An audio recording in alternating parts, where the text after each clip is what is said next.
Lepaskan saya! Lepaskan saya! Hei, kamu! Lepaskan saya! Saya ketua lanun di lautan ni! Oh, okey. Ini bukan lautan, ha?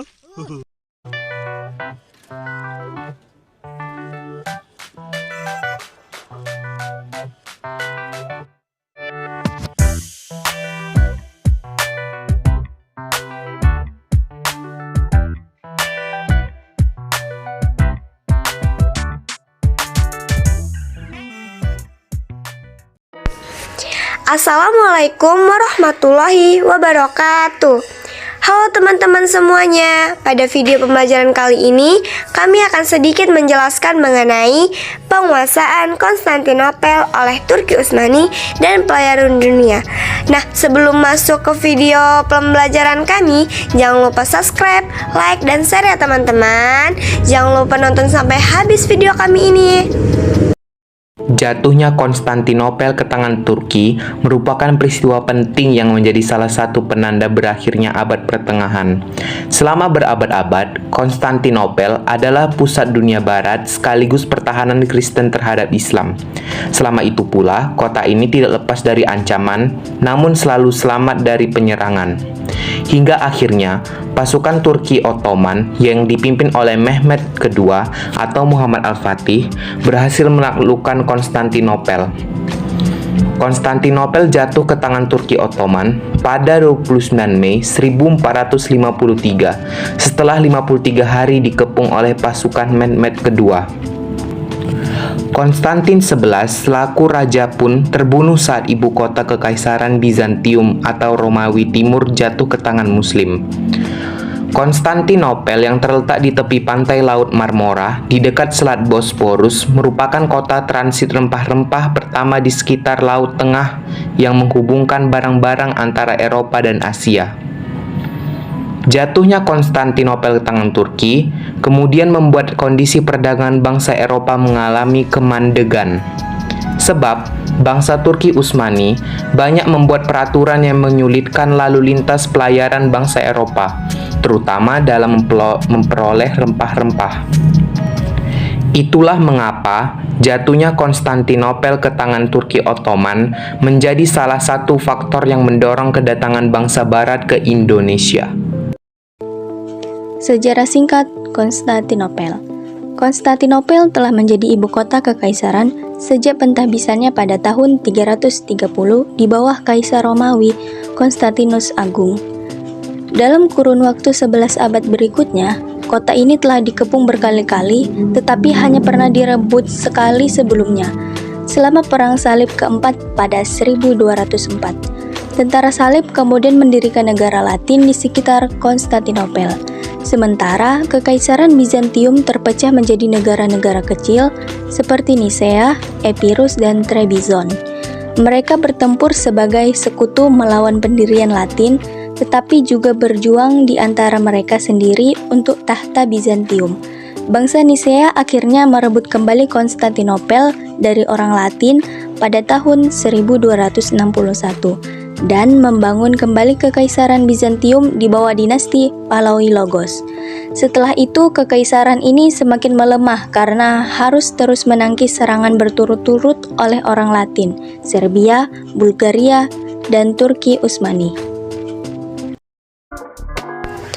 Jatuhnya Konstantinopel. Ketika Mehmed II mewarisi tahta ayahnya pada tahun 1451, usianya baru 19 tahun. Hal ini membuat pihak Eropa berasumsi bahwa penguasaan muda Turki Utsmani tidak akan mengancam hegemoni Kristen di Balkan dan Laut Aegea. Bahkan, bangsa Eropa sempat merayakan penobatan Mehmed II dan berharap minimnya pengalaman yang dimilikinya akan menyesatkan Ottoman. Namun siapa sangka pada 1452 Mehmed II mulai menjalankan rencananya dengan membangun benteng di Bosporus beberapa mil di utara Konstantinopel.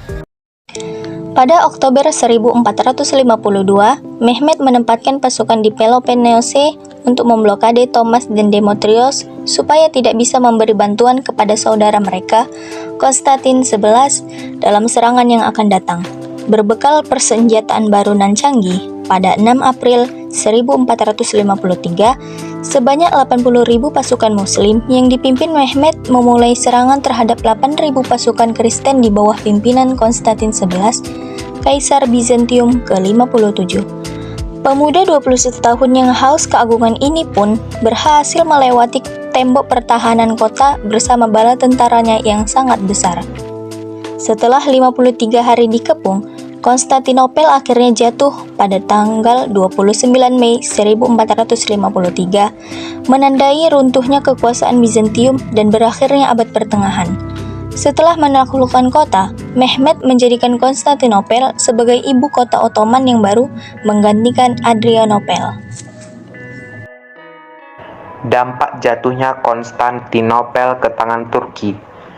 Dampak jatuhnya Konstantinopel sangat besar, sehingga mengubah peta kekuatan di wilayah Mediterania dan memperjelas ancaman bagi pemangku kepentingan dan bangsa-bangsa Kristen. Orang-orang Eropa sangat terkejut dan melihat peristiwa bersejarah ini sebagai bencana bagi peradaban mereka. Sementara di dunia Kristen, penaklukan ini memengaruhi kehidupan agama, militer, ekonomi, dan psikologis mereka. Mereka khawatir kerajaan Kristen Eropa lainnya akan bernasib sama dengan Konstantinopel. Selain itu, banyak ilmuwan Yunani dari Konstantinopel yang mengungsi ke Eropa dan menumbuhkan ilmu pengetahuan di sana. Salah satu dampak jatuhnya Konstantinopel ke tangan bangsa Turki bagi bangsa Eropa adalah terputusnya jalur perdagangan rempah-rempah Asia ke Eropa. Sebab bangsa Turki Utsmani banyak membuat peraturan yang menyulitkan lalu lintas pelayaran bangsa Eropa, terutama dalam memperoleh rempah-rempah. Keadaan ini mendorong para pedagang Eropa mencari jalan lain ke pusat penghasilan rempah-rempah di Asia, termasuk Indonesia.